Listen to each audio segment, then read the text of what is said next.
It's good to be together this morning. I understand that yesterday was a great day for our young ladies and college-age ladies, and what a blessing that was and is and will continue to be for all that had a part in that. Thank you so much for all that you did.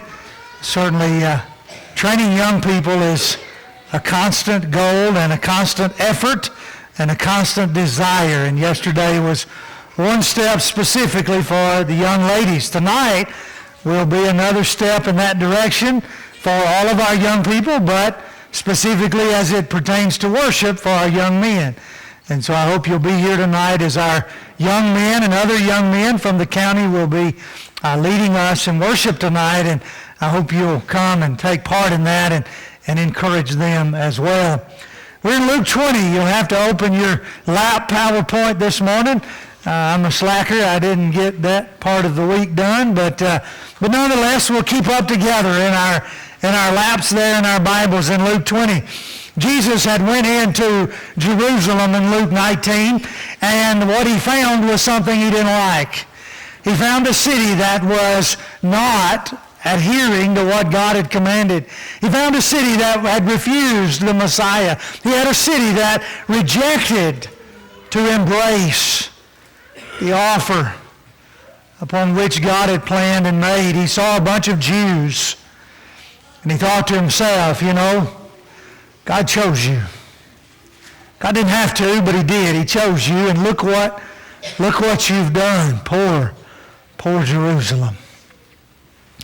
You come into the 20th chapter of the book of Luke, and in the beginning of that chapter, they've got a question for him. By what authority do you do these things? And of course, he turns it into a question and answer session, and they refuse to answer, so he refuses to answer. And with all of that baggage then, he begins in verse 9 of Luke chapter 20 to tell unto them a parable. Now, this parable, as most parables do, have an immediate context in which it has to be applied. And then it has, by extension, application by which you and I seek to apply it. And so as we begin this morning, I want you to get the parable as Jesus told it, to understand it in the immediate context. And then as we get to the end of it, perhaps we can gain some application for ourselves in our lives. A man planted a vineyard, Jesus says. And as Matthew records in Matthew 21, as Denny read a moment ago, he actually built some other things. Luke doesn't tell us about that in Luke 20 and verse 9. He just says a man planted a vineyard.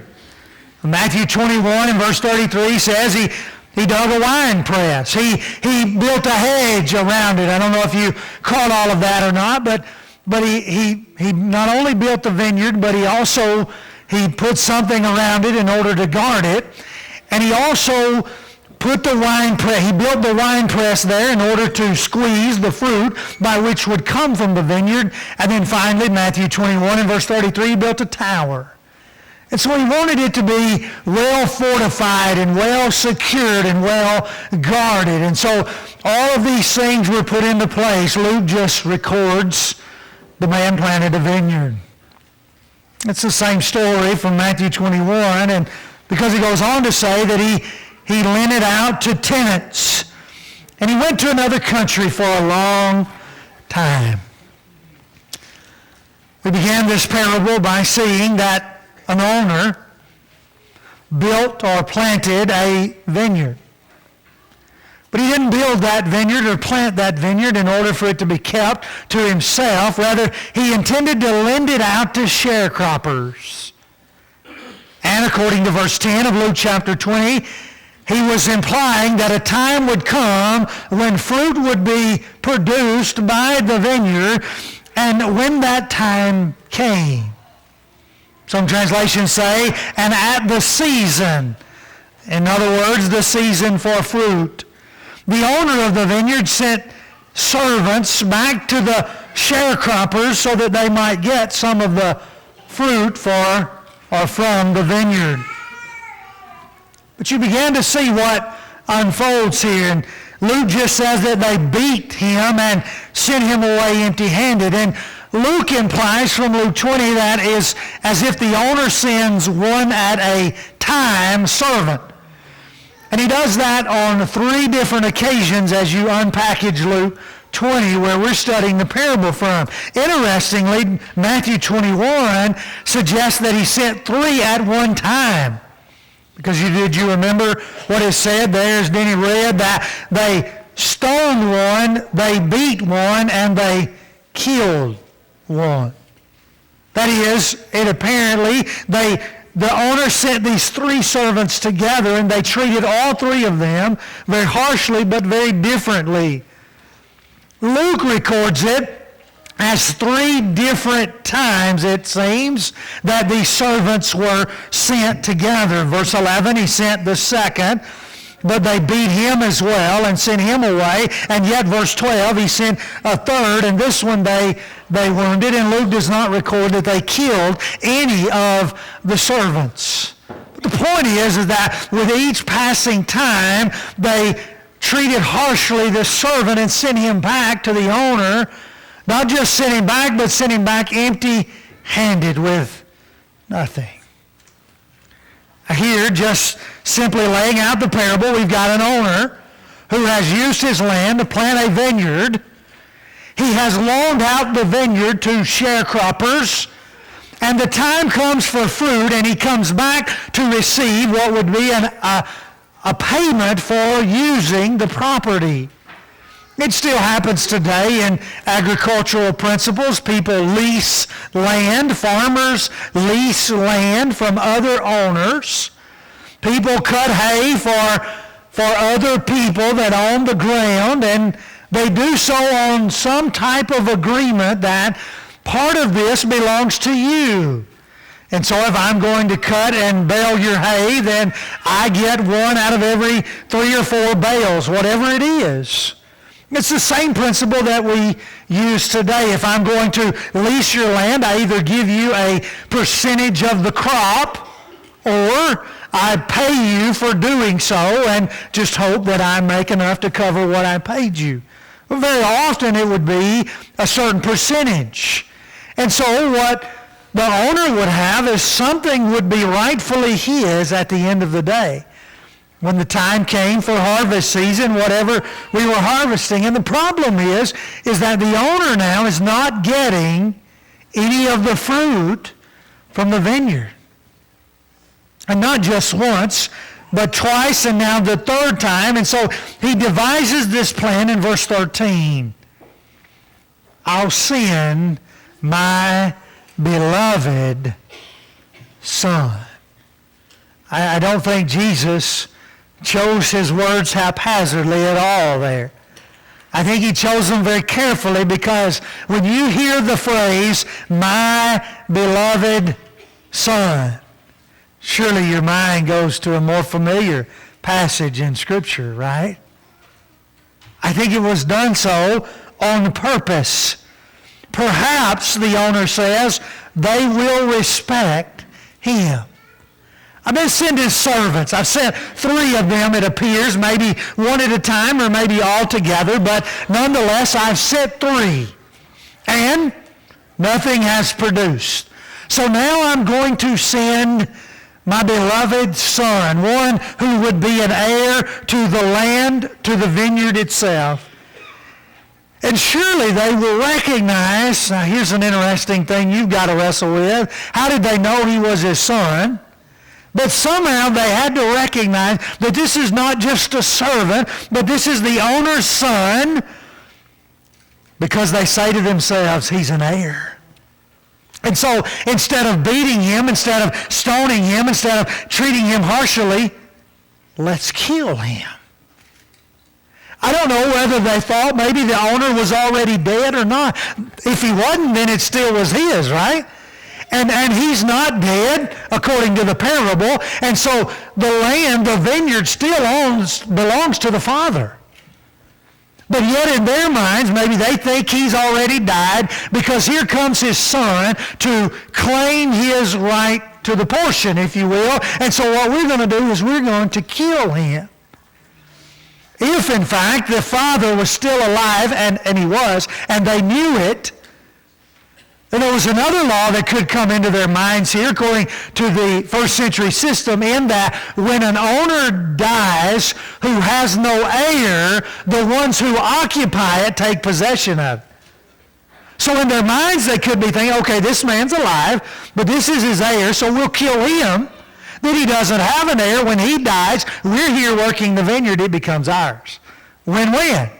Perfect situation. I don't know what was going on exactly in their minds, but either could have been the case. They choose, and they do so in verse 15, throw him out of the vineyard and kill him. Jesus then says, what will the owner of the vineyard do? Here's what he'll do. He'll come and destroy or kill them and give the vineyard to others. Now that's the parable. That's what Jesus told in order to give them some earthly explanation to something very spiritual in nature. So what is it? What is it that Jesus is talking about here? Who does the vineyard belong to? Who is the vineyard? What is it that is desired by the owner? Who are these servants? Remember that Jesus in Luke 19 had just gone into Jerusalem. He'd just gone into the metropolitan area of the Jews. And he's questioned by those from the Jews in a position of authority, beginning in chapter 20, about his authority. And when they won't answer him, he won't answer them. So then he tells them this parable. Let me tell you about authority, can I? God planted a vineyard. You know who the owner of the vineyard is? It's God. God planted a vineyard.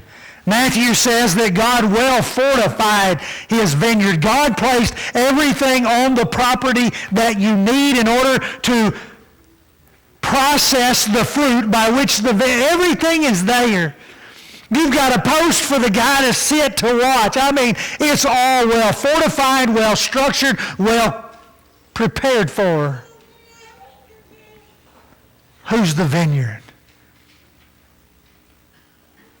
What is it that God is wanting from the vineyard?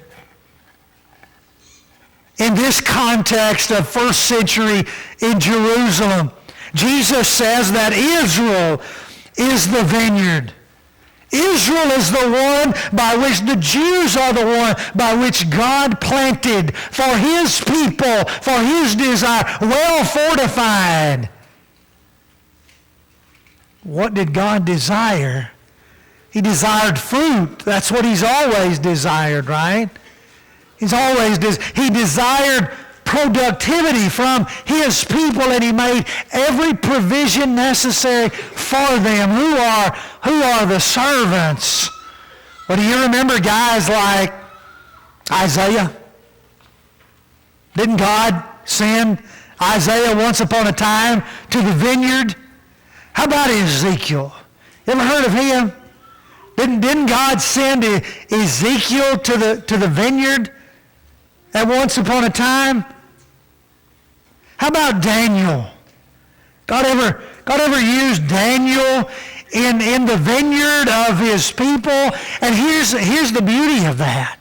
Matthew 21 suggests that God sent 3 servants at one time, and guess what? There are prophets in your Old Testament that are contemporary with each other. They were being sent at the same time by the owner. But then there are also some prophets that are not contemporary. And so it could be that God is looking at various ones one at a time. What did they do with the prophets? They rebuked them, didn't they? They mistreated them, didn't they? They acted shamefully toward them. Ain't that what they did with these servants when they went to the vineyard? To which God said, okay, Isaiah's not going to work. Oh, God knew all this before it ever started, but the time came when God said, okay, I've sent these servants of mine, and that didn't work, so here's what I'm going to have to do. I'm going to send my son. I'm going to send my beloved son, right? I'm going to send my only begotten Son. Any verses come to mind? I'm going to send my one and only unique, none other like him, Son. And he did. And what are they going to do with him? If you put yourself in Luke 20, Jesus has come into Jerusalem, Luke 19, for what purpose? To be killed. He's come to Jerusalem to be killed. He knows that he's going to be led out of the city, not by his own power, and he's going to be crucified out at the garbage dump on the hill over there. God says, I send my Son. And you know what they're going to do with my Son? They're going to kill him. And so you know what I'm going to do, God says, with the tenants of this vineyard? I'm going to replace them with others. God says, Jews, you don't want to do it my way, then I'll go get me some Gentiles. I'll go share my vineyard with Gentiles, and I'll allow Gentiles to be sharecroppers in my vineyard. And here's what they say, verse 16. God forbid. I don't know what your translation says. English Standard Version says, surely not. Let it not be so. It's the same stern, it's the same emphasis, it's the same exclamation mark of Romans 6 and verse 1. Should we remain in sin that grace may abound? God forbid. Let it not be so. They hear this and they say, they know what he's talking about. You mean the Jews that are the vineyard of God are going to kill the Son? Do you mean that God's going to take the vineyard from the Jews and give it to the... Surely not. And Jesus, verse 17, looks directly at them. Jesus stares into their eyes.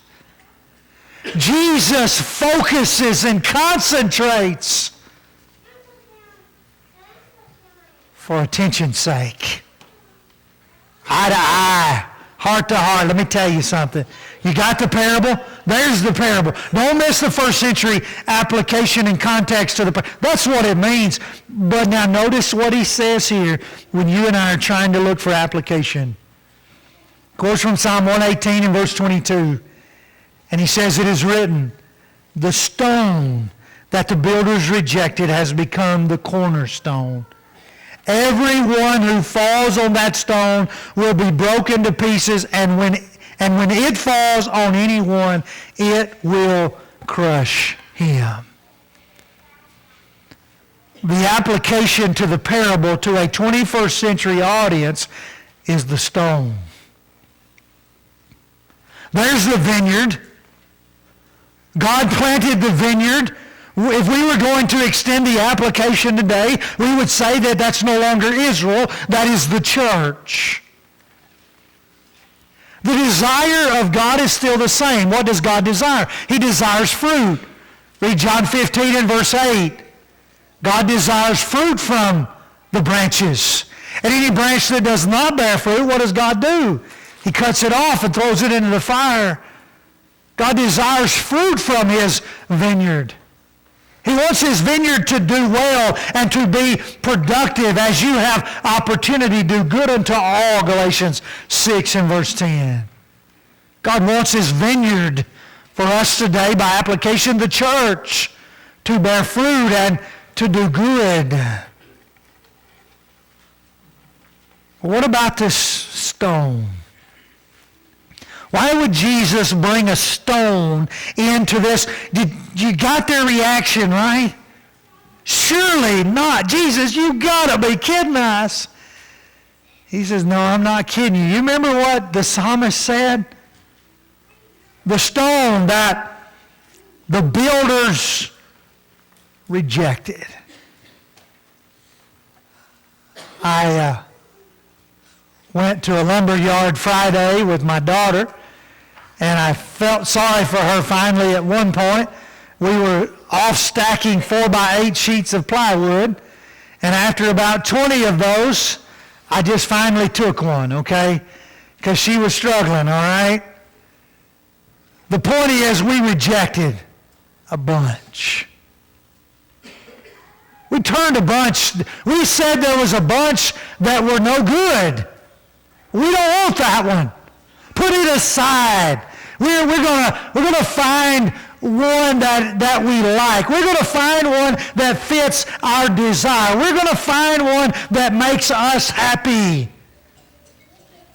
And Jesus says, that's exactly what you've done with me. Here I stand, Jesus says, as the stone that has been rejected. When you look at me, you don't see the Messiah that you thought you would see in robes and crowns and royalty. And you see a very humble and lowly carpenter who was born to a couple of unknown people to the world and who grew up in an unknown city to the world. I didn't fit your liking. I didn't fit your desire. I didn't show myself to be what you had painted it out to be. And because of that, you took me off the pile and rejected me. You didn't choose me. You took someone else over me. You had an opportunity, but you passed me by. And then he says in Luke 20 and verse 17, at the end of Psalm 118, that stone that was rejected has become the cornerstone. The chief stone. The point at which I don't understand it at all, because Roger carpenters are so much smarter than me. But I understand a little bit to know that there's a corner at which it's all got to flow from. There is that corner that apparently in older days, nowadays we probably use lasers and wood and different things to square up a structure. But the square of that structure starts from a corner, one corner. And if I understand it correctly, there used to be a stone, and everything would be guided by that one corner. All the walls would be lined up and squared up by the cornerstone. Now, there would be a cornerstone, it appears to me, on all four corners, but there would be one that would be chief. Peter in 1 Peter 2, beginning in verse 4, talks about Jesus as the chief cornerstone, as the one by which all of life should be laid out. You want a square life, you got to get the right cornerstone.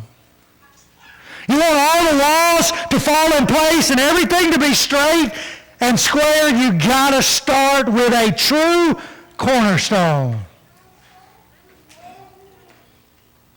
Jesus says of this stone, it has become the corner by which all else is, but you rejected it. You didn't want it, and so now God has taken it and made it the cornerstone.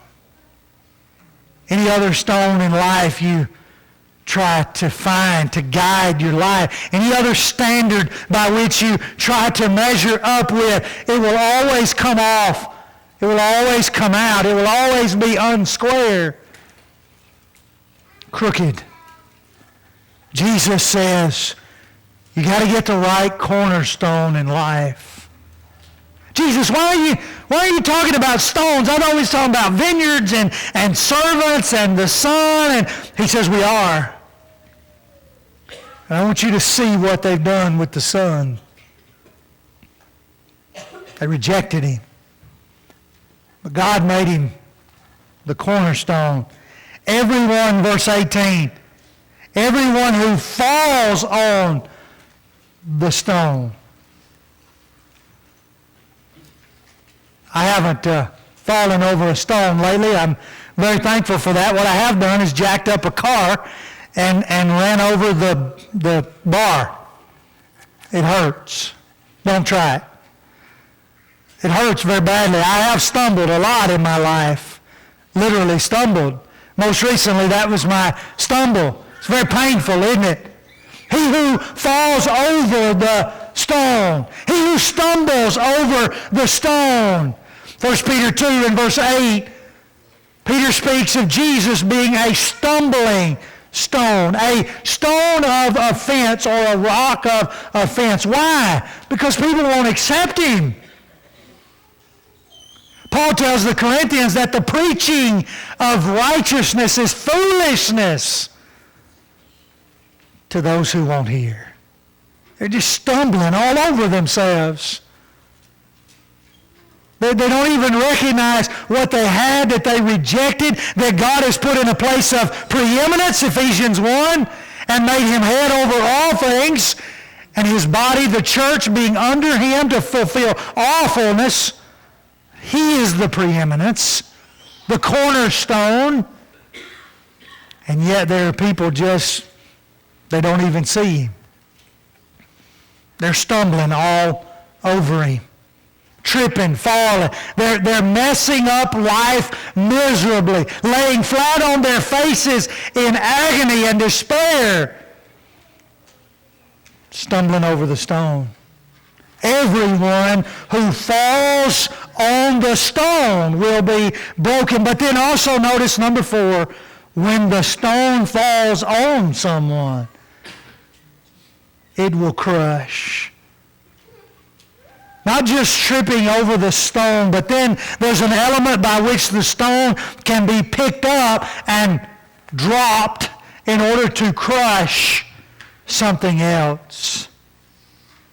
There is an element of the stone that it can be used to dismantle, to crush, to destroy.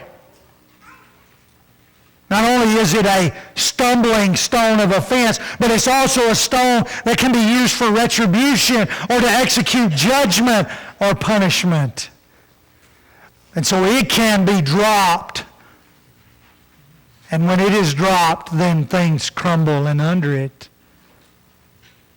I just want to ask you this morning, what have you done in the vineyard with the Son of God? God's saying, hey, you want to be a sharecropper? I'll let you be a sharecropper in my vineyard.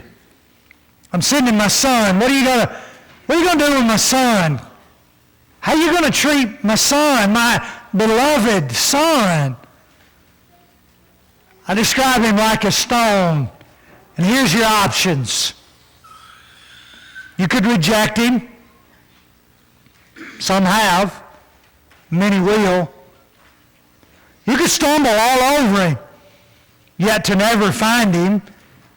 You would be guilty of ever learning, yet never coming to a knowledge. The Bible warns against that. You could stumble all over him, refusing to accept or to align yourself with what you know to be right and truth because of pride or because of whatever other reasons might get in the way. You could take him and make him the cornerstone of your life. And you could use him as a guide down the path of life to understand what every decision needs to be made and how to guide yourself so that when everything is said and done, it's all squared up and straight and like it's supposed to be. Or you could be crushed by it. It's possible. Because did you hear that the owner went away for a long time, right? But he didn't say he went away for forever. It said he went away for a long time. God's been away for a long time, don't you think? He sent his son. Don't miss it. You're looking for another Messiah? There's not one. He's going to come back, and the stone of retribution, the stone of wrath, the stone of punishment, the stone of judgment is going to crush those who don't deal rightly with the Son of God. Let me ask you. You got your life before you. You're the tenant of it. You're sharecropping. God has his desires. Let me ask you, how are you treating his son? How are you treating the Son of God? What kind of tenant are you in life? Without Jesus, well, good luck. It won't be a pretty ending. And the crushing blow will be eternally lost. The stone will fall, and you will be dismantled at the bottom of it. Without Jesus, without the Son. So how are you treating him? Do you have him? Is he your Lord and Savior? Is he guiding your life? Is he the cornerstone? If not, I'm begging you to put him there. As together we stand and sing.